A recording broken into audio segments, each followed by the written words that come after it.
Los Angeles, le Texas ou le Royaume-Uni recensent les lieux d'observation d'OVNI les plus terrifiants du monde.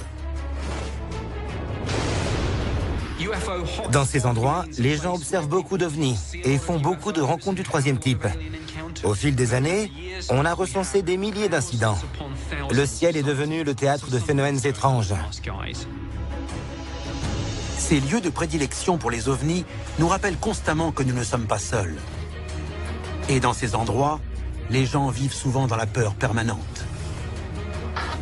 Pourquoi attirent-ils les extraterrestres? Ont-ils des points communs? Si oui, quel danger pose-t-il pour l'homme? Dans cet épisode, nous vous révélerons les hauts lieux d'observation d'OVNI. Vous regardez Alien Files. La machine est en marche. Des dossiers restés confidentiels pendant des décennies et décrivant des manifestations extraterrestres ont été rendus publics. Nous allons révéler le contenu de ces documents et découvrir ce que le gouvernement américain voulait cacher. C'est à suivre dans Alien Files, l'émission qui perce les plus grands secrets de la planète Terre. On observe énormément de phénomènes extraterrestres à Los Angeles. L'activité est en augmentation. Le 21 janvier 2013, à Los Angeles, en Californie, l'International Business Times publie un article sur une étrange observation d'OVNI survenue récemment au-dessus de la vallée de San Fernando. Un homme prenait des photos dans son jardin quand il aperçut un hélicoptère de la police survoler l'endroit. Rapidement, il fait une mise au point et appuie sur le déclencheur. Plus tard, en regardant ces clichés, il remarque un petit objet très haut, au-dessus de l'hélicoptère. D'après des analyses, il s'agit d'un exemple typique de soucoupe volante. Cela fait des dizaines d'années que les habitants de la région de Los Angeles sont témoins d'un nombre ahurissant de phénomènes extraterrestres. Aucune autre ville américaine n'en recense autant. Nous sommes en 1992, au canyon de Topanga, dans le comté de Los Angeles. Une nuit, peu après minuit, la police reçoit l'appel paniqué d'un homme et de son ami arrêtés sur l'autoroute qui longe le Pacifique. L'homme affirme qu'il a vu un rayon de lumière descendre du ciel en direction de sa voiture et soulever le véhicule. Au bout d'un moment, la lumière s'est éteinte et la voiture est retombée au sol. Le couple est terrifié.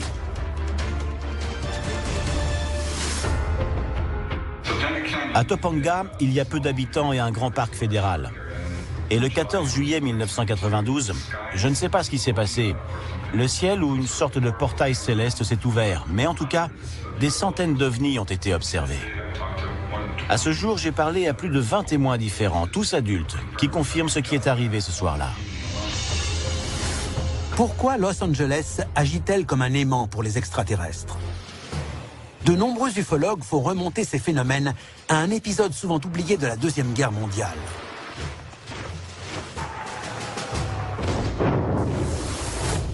Dossier déclassifié, la bataille de Los Angeles. Le 24 février 1942, les États-Unis sont entrés en guerre depuis peu, quand un aéronef non identifié apparaît soudainement dans le ciel étoilé de Los Angeles. Craignant une attaque des Japonais, les canons anti-aériens font feu. La bataille de Los Angeles s'est produite en 1942, quand de multiples témoins ont observé un appareil inconnu en train de survoler la ville. Les militaires ont agi rapidement. Ils ont braqué des projecteurs sur lui, mais ils n'ont pas réussi à déterminer sa nature. Les témoins assistent avec horreur aux tirs par milliers de l'armée américaine en direction de l'OVNI. La bataille de Los Angeles est importante, parce que même si l'armée a tiré sur l'objet, elle n'a jamais réussi à le toucher. L'OVNI disparaît aussi vite qu'il est apparu, comme par enchantement. Voilà l'incident tristement célèbre que l'on appelle la bataille de Los Angeles. Le lendemain matin, Frank Knox, le secrétaire à la marine, affirme qu'il s'agissait d'une fausse alerte et que le soi-disant OVNI était en fait un ballon sonde. L'armée a prétendu qu'il s'agissait d'un ballon sonde. Sauf que si vous en mitraillez un sans parvenir à le détruire, c'est qu'il y a un problème en matière de défense.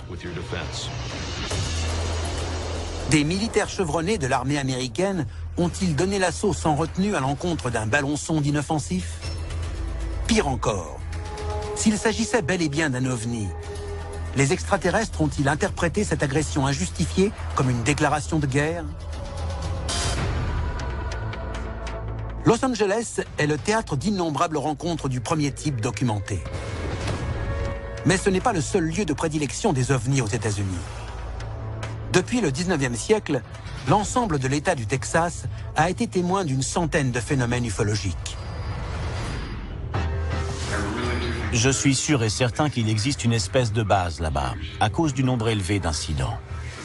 C'est une région de prédilection pour les ovnis, un haut lieu.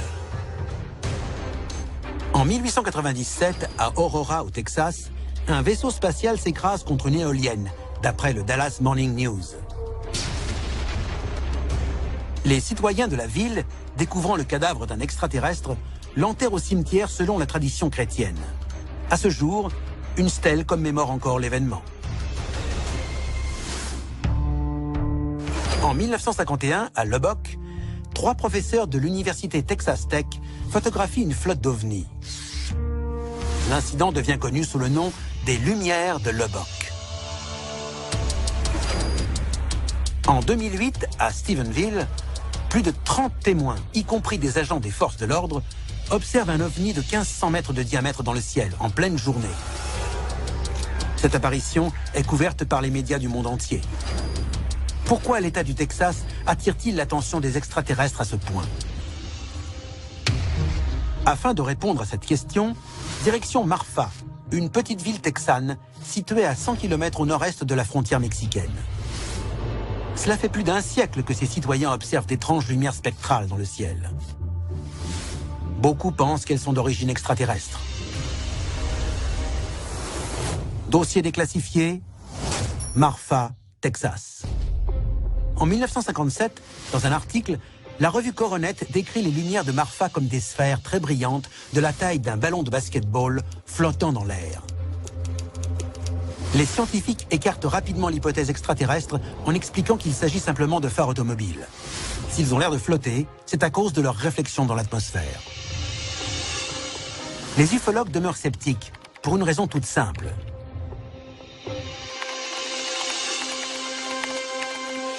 Ces lumières apparaissent à Mitchell Flat, une région connue pour son terrain accidenté et ses propriétés privées. Par conséquent, la circulation automobile ne peut pas être à l'origine de ces lumières énigmatiques. Pourquoi les autorités sont-elles si pressées de les expliquer par une anomalie atmosphérique? Y a-t-il un prix à payer pour cacher la présence massive d'extraterrestres dans le ciel texan? À vrai dire, il s'avère que c'est le cas. En 1980, à Dayton, Betty Cash et Vicky Landrum sont en voiture quand tout à coup, alors qu'il fait nuit, leur véhicule est illuminé par un rayon lumineux intense émanant du ciel. Et plus précisément, d'un vaisseau spatial. Sorti de nulle part, des hélicoptères militaires encerclent l'appareil, qui disparaît en un clin d'œil. Suite à l'incident, Cash et Landrum souffrent de graves brûlures, souvent signe d'une forte irradiation. Pourquoi les extraterrestres ont-ils attaqué 2 innocentes? Et comment se fait-il qu'un escadron d'hélicoptères soit sorti de nulle part, juste à temps? Le gouvernement américain était-il au courant de la présence d'OVNI? Pourquoi n'a-t-il pas alerté la population? En fait, une série de sinistres événements survenus 6 ans plus tôt suggère que l'alerte avait été donnée. Dossier déclassifié, l'objet de Corpus Christi. Le 24 août 1974, les radars de l'armée de l'air américaine détectent la présence d'un ovni en provenance du golfe du Mexique et filant en direction de Corpus Christi à la vitesse invraisemblable de 4000 km/h. Au même moment, un petit avion de ligne décolle d'El Paso pour se rendre à Mexico. Sans raison apparente, l'OVNI dévie soudainement de sa trajectoire et entre en collision avec l'avion au-dessus de Coyamé. L'armée localise les débris de l'avion, mais l'OVNI demeure introuvable. Non loin de là, l'équipe d'intervention découvre un véhicule de l'armée mexicaine avec les corps sans vie de 4 soldats. Ils ne présentent aucune blessure et apparemment n'ont pas eu recours à leurs armes. Cause officielle de la mort, asphyxie. La proximité entre Dayton et Corpus Christi a de quoi susciter l'inquiétude. À la périphérie de Corpus Christi se trouve une base de la Garde nationale aérienne des États-Unis. Dayton appartient à la région métropolitaine de Houston, où la NASA contrôle les missions de ses navettes spatiales. L'armée et l'exploration spatiale attirent-elles les ovnis? Au moment de l'incident de Dayton en 1980, la NASA préparait le lancement de sa première navette. Les ufologues pensent que les extraterrestres essaient de nous envoyer un message qui mettrait brutalement fin à toute mission spatiale supplémentaire. Maurice Chatelain, l'ancien directeur du système de communication à la NASA, a acquis une certaine notoriété au sein des ufologues parce qu'il a été le premier employé à parler des ovnis en public et à dire que la NASA était au courant de leur présence.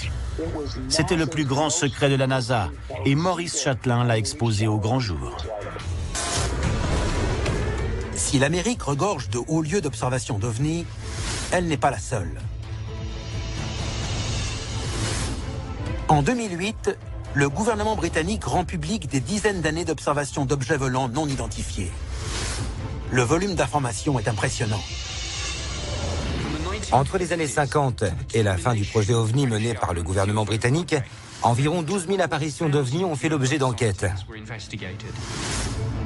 Nick Pope travaillait au sein d'un service dédié aux ovnis appartenant au ministère de la Défense britannique.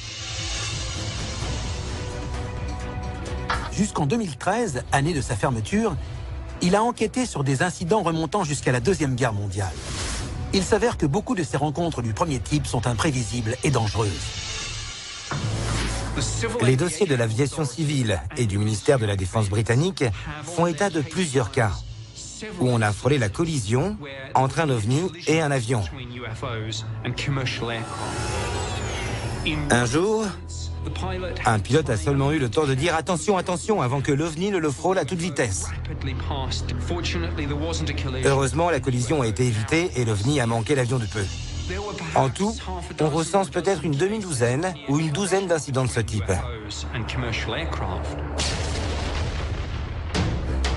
Ces incidents ressemblent tout de même étrangement à l'accident de Corpus Christi. D'ailleurs, les similitudes entre ce qui se passe au Royaume-Uni et au Texas sont très nombreuses. En Angleterre aussi, les extraterrestres visent les bases militaires, ce qui menace dangereusement la sécurité du pays. Un événement en particulier a acquis une grande notoriété au sein des ufologues britanniques. Il s'agit de l'incident de la forêt de Rendlesham. Pendant plusieurs nuits de décembre 1980, le personnel de l'armée de l'air américaine, stationné dans les bases de Bentwaters et de Woodbridge au Royaume-Uni, a vu des ovnis. La première nuit, dans la forêt, de nombreux témoins, y compris John Burroughs et Jim Penniston, observent les lumières les plus étranges qu'ils aient jamais vues. Les deux soldats partent enquêter. Là, ils découvrent que les flashs émanent d'un grand objet non identifié en forme de triangle, posé sur Terre. Jim Penniston s'en approche pour toucher la carlingue de l'appareil. Si l'on en croit la description qu'il a fournie, il a ressenti une sorte de décharge. Il a reçu ce qu'il appelait une espèce de message télépathique.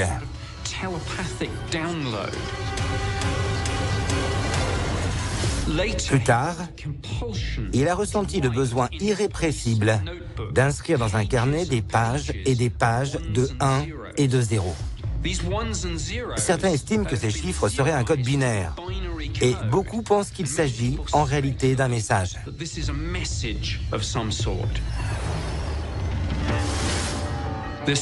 Cet événement a suscité une énorme controverse. En effet, tout le monde n'est pas d'accord pour dire que ce code reçu dans la forêt de Rendlesham est un message. et si jamais c'en est un, ce qu'il signifie.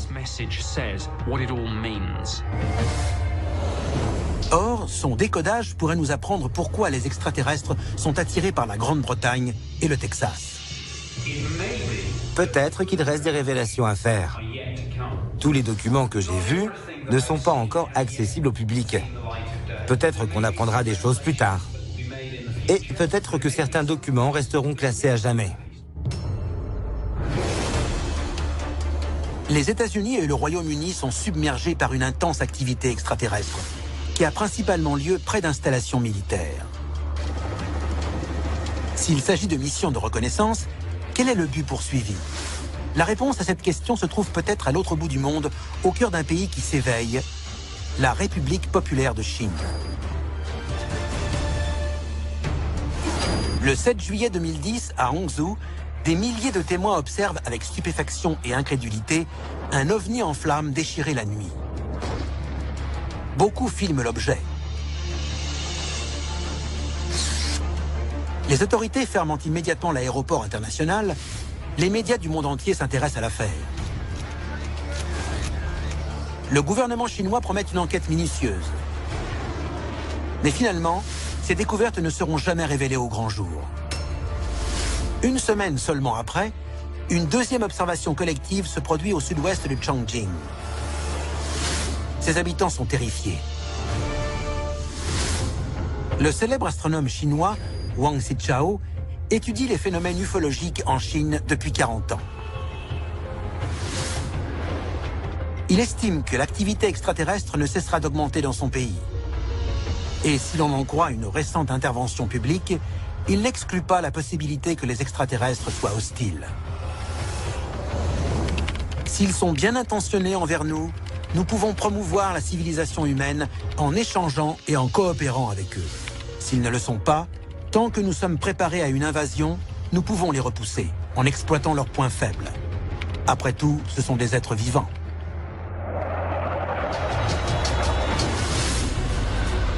Les extraterrestres sont-ils en train d'étudier certains lieux dans le but de nous envahir? Et si nous sommes soudainement attaqués, serons-nous capables de nous défendre?